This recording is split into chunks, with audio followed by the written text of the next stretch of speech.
तलवार की प्यास अब तक बुझी नहीं, या तेरी नीयत नहीं भरी?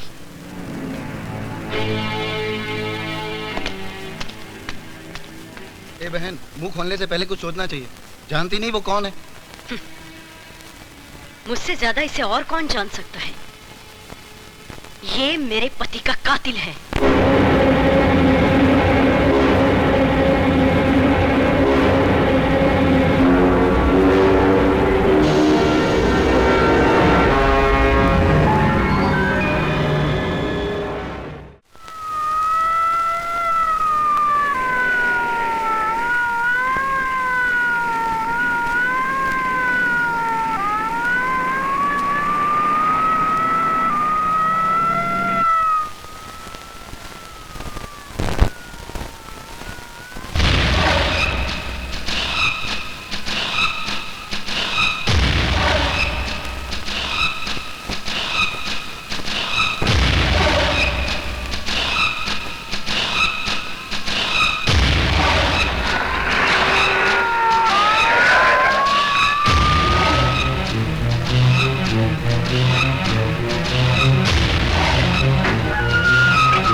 कमिश्नर, कैसे आना हुआ? तुम्हें वार्न करने। तुम अपने जुर्मों का साम्राज्य बंद कर दो, वरना जिन रास्तों पर तुम्हारा साम्राज्य चलता है उन्हें वीरान कर दूंगा मैं। जो खुद वीरानों में जिंदगी गुजारते हों उसे वीराने की धमकी मत दो कमिश्नर।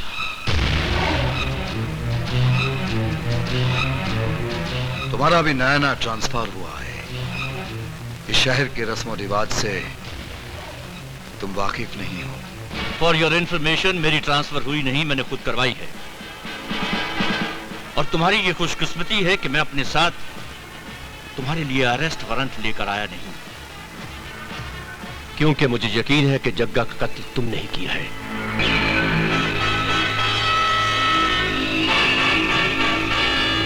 तो फिर गिरफ्तारी में देरी क्यों? इसलिए कि तुम जैसे मुजरिम ये अच्छी तरह से जानते हैं कि सिर्फ पुलिस की गवाही अदालत मंजूर नहीं करती, और लोगों ने तुम्हारे खौफ से अपनी जबानों पर ताले लगा रखे हैं। आपकी मजबूरी पर वाकई अफसोस हो रहा है कमिश्नर। कारतूस तो है आपके पास मगर पिस्तौल नहीं।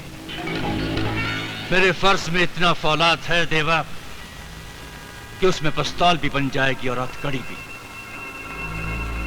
आज से मैं तुम्हारे जुर्म की हुकूमत पर आसमान की तरह मंडलाता रहूंगा।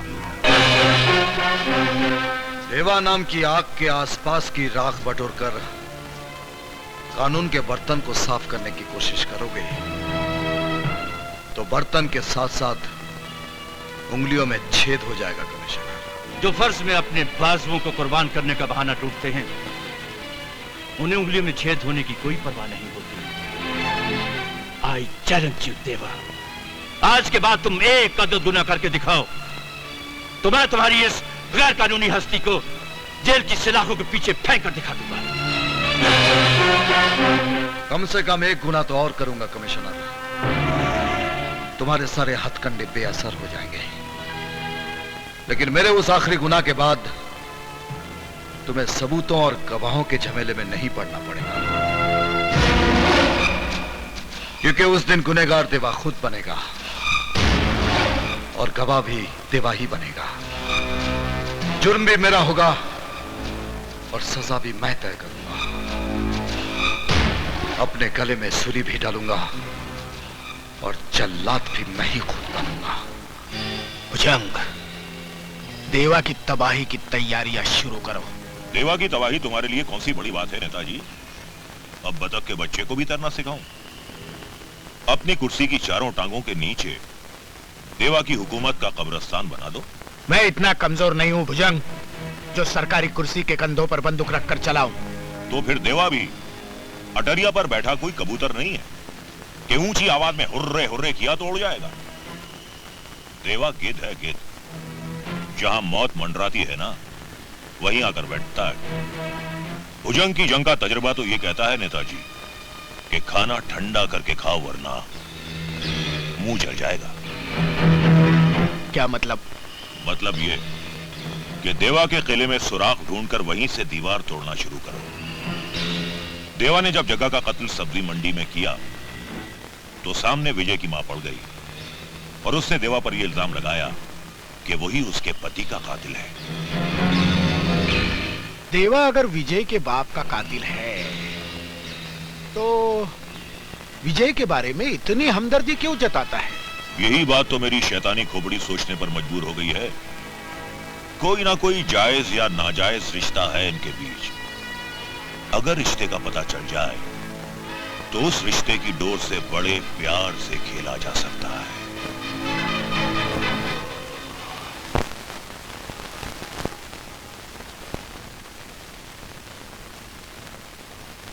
प्रशांत मेरा आदर्श था। जब उसकी हत्या हुई तब मैं यहाँ नहीं था, वरना उस कातिल को कानून से ऐसी सजा दिलवाता कि अदालत भी थर्रा उठती। आपके कानून ने उस कातिल को कितनी सजा दी है? 14-15 साल की, जिसे भोग कर आज वो माफिया डॉन देवा बना है। लेकिन बहन जी, लोगों में चर्चा है कि देवा विजय को अपनी परछाई बनाता जा रहा है। देखिए, मैं विजय को लोगों से ज्यादा जानती हूँ। मैंने विजय को बचपन से दूध कम और देवा नाम का जहर ज्यादा पिलाया है। तो फिर देवा विजय के मामलात में दखल क्यों देता है? शायद प्रायश्चित कर रहा हो।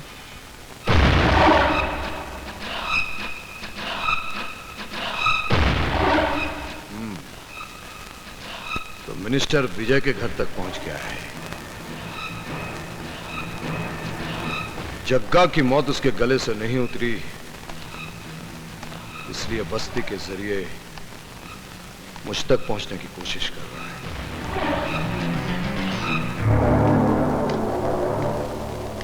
नेताजी, आपकी ये सियासी चालें हमारे मोटे दिमाग में नहीं आती। आप तो ये बताओ कि आपने रिश्ते का पता चलाया या नहीं? दर्द का रिश्ता है। मेरी सियासी खोपड़ी कहती है कि विजय और उसकी मां के गर्दन पर तलवार रख दी जाए तो देवा घुटनों के बल मेरे सामने आ जाएगा। तो फिर देर किस बात की है? शतरंज की बिसात भी बिछी हुई है और अपने पास मोहरे भी हैं। चलो चाल और दे दो मात, बना दो दोनों को कुर्बानी का बकरा।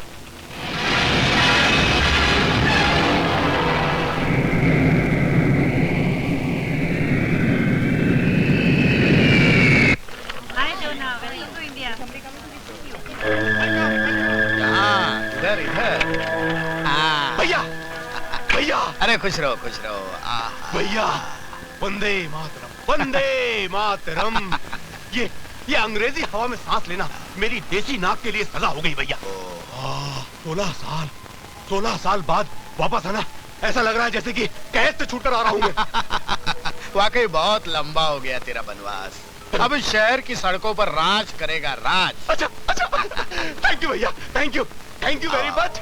आइए आइए आइए आइए आइए, पहले आप आओ। बैठिए।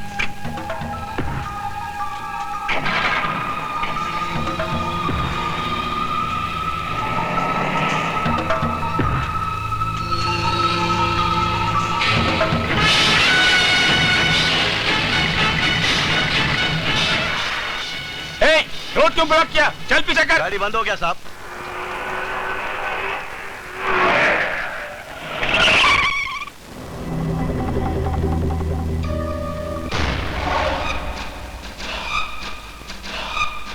पहचाना प्रजापति? है? नहीं भाई साहब, कौन है आप? याद आया? सॉरी, मुझे कुछ याद नहीं आया। भंडारी याद है या वो भी भूल गए? भंडारी वो मुर्गी वाला ना याद आया याद आया। हाँ तुम उसी के आदमी देवेंद्र हो ना? हाँ। बता, प्रशांत कापरे का खून तूने मुझसे क्यों करवाया था? खून? खून मैंने नहीं करवाया था, भगवान कसम मैंने नहीं करवाया था। तो फिर किसने करवाया था? भैया कुछ बोलो ना। वो तो भंडारी को मालूम होगा, उसी को पता था। तो ठीक है, फिर तुम्हें भंडारी के पास ही भेज देते हैं। ए, ये क्या जोर जबरदस्ती है? दिन दहाड़े मेरे भाई को मारने की धमकी देते होगे तुम इस शहर के डॉन। मैं भी इस शहर का सियासी आदमी हूं, और मेरे सामने। नेताजी, तुम्हारी सियासी चाल की तरह मैं तिरछा नहीं, बिल्कुल सीधा चलता हूं। प्रजापति, तुम्हें 24 घंटे की मोहलत दी। जीना चाहते हो तो आकर मुझे उस आदमी का नाम बता देना, वरना तुम्हारी इस बची खुची जिंदगी को 25वां घंटा देखना नसीब नहीं होगा। और तुम तो जानते ही हो कि देवा बदनाम है, जो कह दिया सो कर दिया। आपको वापस नहीं आना चाहिए था। क्यों? आते ही देवा ने जो रास्ता काटा, आसार बहुत बुरे हैं। यूं समझ लीजिए कि शहर का सबसे बड़ा खतरा आपके सर पे सवार है। जी हाँ, धमकियां दी जा रही है। दिन रात धमकी भरे फोन आ रहे हैं। कुछ पुलिस मेरे घर पर तैनात कर दीजिए। Thank you. तूने अभी तक सामान नहीं खोला? हाँ? अगर यहाँ सामान खोलकर बैठ गया तो बोरिया बिस्तर दबाकर ऊपर जाना पड़ेगा। बात बात में तेरी पतलून क्यों गीली होती है? विदेश से क्या नामर्द होके आया है क्या? हाँ, क्या रोबदार आवाज निकल रही है यहाँ पर, क्या रोबदार आवाज निकल रही है। और वो जब देवा सामने आया था, हाँ, तो मुंह सिल गया था, बोलती बंद हो गई थी। देख, सियासी खेल में कभी कभी खामोशी भी खंजर की तरह इस्तेमाल की जाती है। हाँ, घिग्गी बंद हो गई थी, घिग्गी। सांप सूंघ गया था और अब बहाने कर रहे हो। अरे मैं तो तुम्हारे चक्कर में चुप बैठा रहा। तुम्हारी जगह कोई दूसरा होता तो कब का जाकर घुटनों के बल देवा के दरबार में सब कुछ बता देता मैं। तो जा घुटने बल जा और मेरा नाम बता दे जा। हाँ, वही तो मुश्किल है, नहीं बता सकता। अगर नाम बताता हूँ तो तुम्हारी मौत, नहीं बताता तो मेरी मौत। 24 घंटे का टाइम दिया उसने, 24 घंटे का।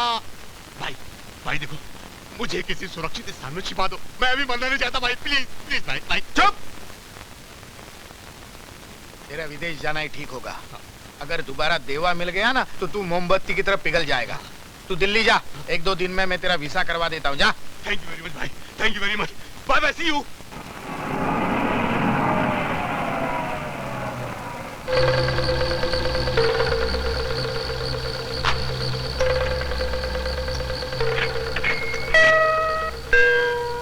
Your attention please. Passengers traveling by IC 592 to Delhi are requested to proceed towards security check. Thank you. आपका बोर्डिंग कार्ड। Body card? अच्छा। सामान चेक इन करा दिया है। Thank you. डैडी, मैं और विजय एक ही कॉलेज में पढ़ते हैं और एक दूसरे से। समझ गया बेटी। बाकी सब कुछ तुम्हारे डैडी की नजरें समझ गई। सारे कॉलेज में तुम्हें सिर्फ यही मिला था हमसे मिलवाने के लिए। हाँ? बेटी, इस उम्र तक पहुंचने के लिए मुझे भी जवानी से गुजरना पड़ा था। अच्छा है। Thank you daddy. बहुत अच्छा है, हमें बहुत पसंद है। हाँ। विजय, हमें अपनी बेटी की पसंद पर नाज है। Thank you. एक्सक्यूज मी, सुनिए। Yes? ये प्लेन कब उड़ेगा? बस थोड़ी देर में। थोड़ी देर में? टाइम तो हो गया ना। Relax please. Relax? How can I relax? You don't know how can I relax? क्या? Excuse me, that's my seat. Seat? Yes. Seat. Oh, आइए ना। Sorry, belt. आइए। Thank you.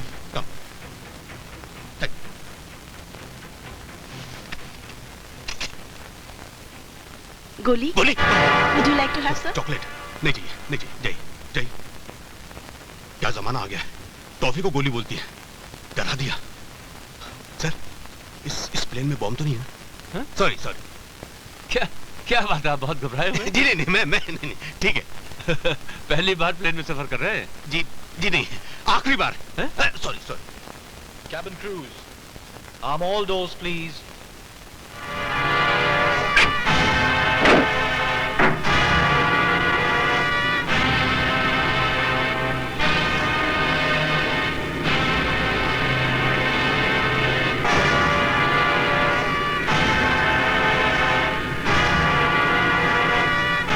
Station to take off, please.